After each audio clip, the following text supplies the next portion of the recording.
Welcome to our lecture on the vertical distribution of temperature. To truly understand how weather works, from towering thunderstorms to tropical cyclones, we need to master three foundational concepts: latent heat, lapse rate, and adiabatic lapse rate. Let's dive right in. We will start with latent heat. Latent heat is the amount of energy absorbed or released by a substance during a phase change, like solid to liquid or liquid to gas, that occurs without any change in its temperature. For instance, boiling water stays at 100 degrees Celsius until it completely evaporates, and melting ice stays at 0 degrees Celsius. Let's look at this graphically. As heat energy is added, the temperature of the solid rises from point A to C. But from B to C, the temperature stays completely flat. Why? Because the heat being supplied is consumed entirely to turn the solid into a liquid. This is the latent heat of fusion. The exact same thing happens from D to E during vaporization. Now, what happens in reverse? When a gas turns back into a liquid, from E to D on our graph, that stored energy has to go somewhere. It is released into the surrounding environment. This is called the latent heat of condensation. When water vapor in the atmosphere condenses into raindrops, it releases a massive amount of this latent heat. This released heat is incredibly important in climatology. Water evaporates from the ocean, absorbing latent heat. When that moisture rises and condenses in the atmosphere, the latent heat of condensation is released. This acts as the primary energy supply for towering cumulonimbus clouds, thunderstorms, and even massive tropical cyclones. Next, we have the lapse rate. This is simply the rate at which the temperature of the atmosphere changes with altitude. It is considered positive when temperature decreases as we go up, which is what happens in the troposphere. It is 0 when temperature is constant, like in the tropopause, and negative when temperature increases with height, as seen in the stratosphere. But why does the temperature normally fall as we climb higher in the troposphere? The atmosphere is mostly transparent to incoming shortwave radiation from the sun, but it actively absorbs outcoming long-wave radiation from the Earth. Greenhouse gases like carbon dioxide and water vapor are the primary absorbers, and their concentration is highest right at the Earth's surface, decreasing as we go up. Because the atmosphere is heated from the ground up, the environmental lapse rate of non-rising air averages about 6 to 6.5 degrees Celsius for every kilometer of elevation. That translates to a drop of 1 degree Celsius for roughly every 153 to 165 meters you climb. Let's apply this to a real question from the 2012 UPSC prelims. It asks why temperature decreases with height. Statement 1 is correct. The atmosphere is heated upwards from the surface. Statement 2 is incorrect. Moisture is actually concentrated in the lower atmosphere. Statement 3 is correct. Air is less dense higher up, meaning it holds less heat. Therefore, the correct answer is C, 1 and 3 only. Now we introduce a crucial variation, the adiabatic lapse rate. While the normal lapse rate applies to the static atmosphere, the adiabatic lapse rate is the rate of temperature change for a parcel of air that is actively rising or falling. The key word is adiabatic, meaning no heat enters or leaves the air parcel. The temperature changes are entirely internal. To understand adiabatic changes, we look at the gas law. It states that pressure is directly proportional to temperature when volume is constant. If you blow air into a balloon, the pressure increases, but the temperature doesn't spike because the balloon's volume expands. But in a vehicle tire, the volume is mostly constant. As friction heats the tire, temperature rises, which increases pressure, sometimes causing a blowout. Let's apply this to the atmosphere. Imagine a parcel of air near the ground. If it gets heated more than the surrounding air, it expands, becomes less dense, and starts to rise, just like an air bubble rising in water. This initial heating from the ground is non-adiabatic because heat is actively being exchanged with the external environment. But once that parcel starts rising, an adiabatic process takes over. As it goes higher, the atmospheric pressure around it decreases. With less pressure squeezing it, the air parcel expands in volume. Because it is expanding without taking in any new heat from the outside, its internal temperature drops. This is adiabatic cooling. Look at this diagram comparing the rising parcel to the surrounding air. The surrounding air follows the average environmental lapse rate, but our rising parcel cools at its own adiabatic rate. As it rises and cools, it eventually reaches a point where the water vapor inside it begins to condense, forming clouds and releasing latent heat. The reverse is also true for a falling parcel of air. If air in the upper levels cools down, its volume shrinks and it becomes denser. As it sinks, it encounters higher atmospheric pressure near the surface. This pressure compresses the air parcel, causing its internal temperature to rise adiabatically. A perfect real-world example of a falling air parcel is a katabatic wind. As air gets pushed down a mountain slope, it is compressed by the increasing atmospheric pressure at lower altitudes. This compression heats the air adiabatically, resulting in a hot, dry wind sweeping through the valleys below. Now, the exact rate at which a rising parcel cools depends on its moisture content. First is the dry adiabatic lapse rate, or DALR. This applies to unsaturated air, meaning the air can still hold more moisture. Because there is very little condensation happening, there is very little latent heat being released inside the parcel to offset the cooling. Because it lacks that extra internal heat from condensation, a dry air parcel cools quite rapidly as it expands. The dry adiabatic lapse rate is a steep 9.8 degrees Celsius per kilometer. This rapid cooling means the air parcel quickly becomes cooler and denser than its surroundings, which stops it from rising further.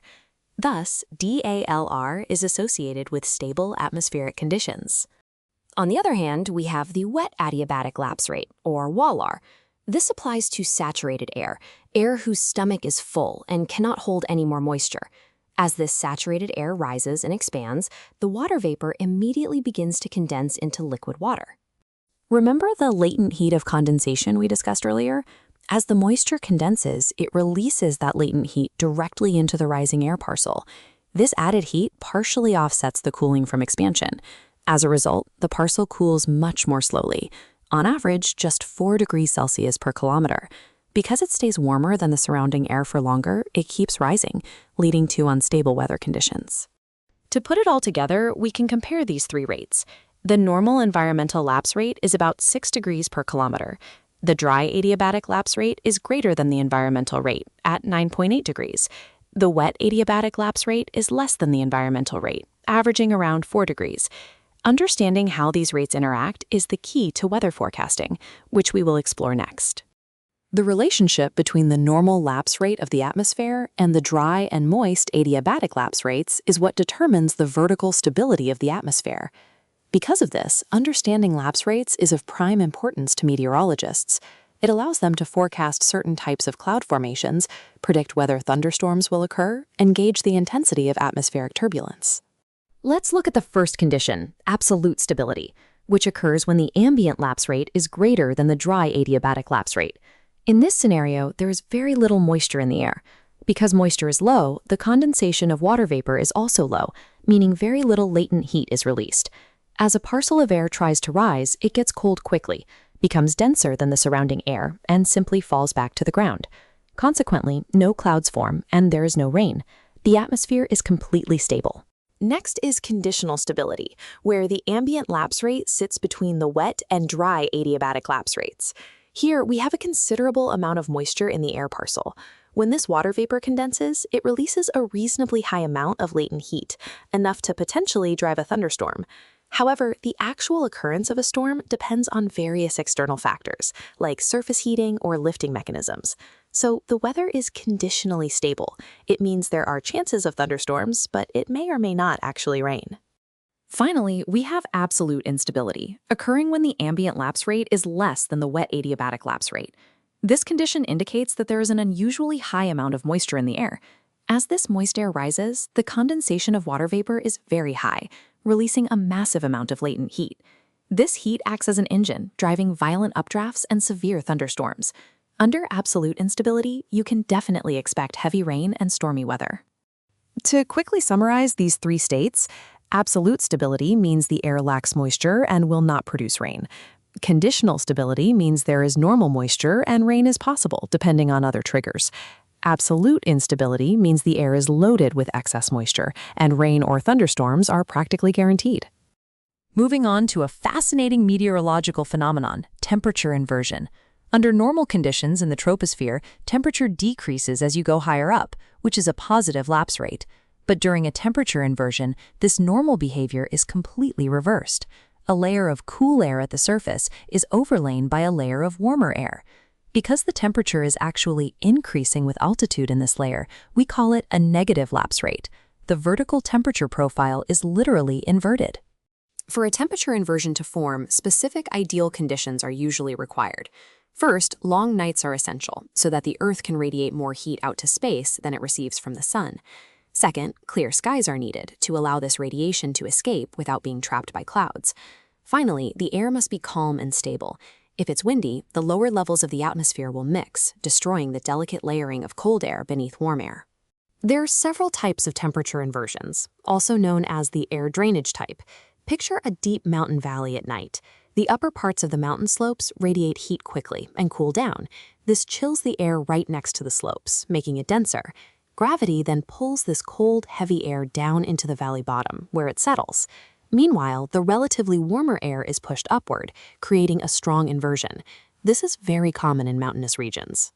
Next is ground inversion, or surface temperature inversion. This happens when the ground cools off rapidly by radiation on a clear night.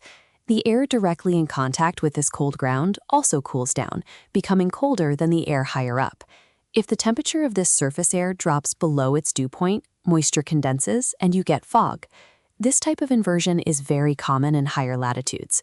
In lower latitudes, the morning sun quickly heats the ground and destroys the inversion. The third type is subsidence inversion, which takes place higher up in the atmosphere.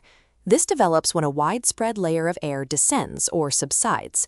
As the air gets pushed down, the atmospheric pressure around it increases, which compresses the air. This compression physically heats the air mass adiabatically. If it sinks low enough, it forms a warm intermediate layer sandwiched above cooler air below. You will often find these under large high-pressure systems, like over subtropical oceans or northern continents in winter. The final type is frontal inversion, also called advectional inversion. This occurs when a dense, cold air mass moves in and physically undercuts a lighter, warm air mass, forcing the warm air aloft. Unlike the other inversions, which are mostly flat and horizontal, a frontal inversion has a considerable slope. Because warm, moist air is being lifted, humidity is usually high, and you will often see clouds right above the boundary. This type is quite unstable and will dissipate as the weather system moves on. Now, what are the effects of these temperature inversions? First and foremost, convection is severely inhibited. The warm inversion layer acts like a giant lid or cap on the atmosphere. Air from the surface tries to rise, hits this warm layer, loses its buoyancy, and stops. Because of this, convective clouds cannot grow tall enough to produce rain, leading to below normal rainfall. Additionally, this trapped air causes diurnal, or daily, temperature variations to be very small. Perhaps the most noticeable and dangerous effect for humans is the exacerbation of pollution. Because the air is so stable and cannot rise, the diffusion of dust, smoke, and chemical pollutants is completely blocked. They just accumulate near the ground. This drastically reduces visibility and creates smog. Furthermore, because the air near the base of the inversion is cool, fog frequently forms. This toxic mix of fog and trapped pollutants can severely impact both human settlements and vegetation. In intermontane valleys, inversions dictate where people live and farm. Because cold air drains to the bottom, the valley floor can drop below freezing, causing severe frost that kills plants. To adapt, humans utilize the warmer thermal belt higher up the slopes. Houses and farms are situated along these upper slopes to avoid the freezing, foggy, and often polluted valley bottoms. You can see this with coffee growers in Brazil and apple growers in the Himalayan mountain states of India. To wrap up our discussion, we have seen how the relationship between lapse rates dictates atmospheric stability, determining whether we get clear skies or violent thunderstorms. We also explored temperature inversions, where a layer of warm air traps cooler air below it. Whether it is a surface, subsidence, frontal, or valley inversion, the effects are profound. Inversions act as a cap on the atmosphere, inhibiting rainfall, trapping dangerous pollution, and even dictating where farmers can safely plant their crops in mountainous regions.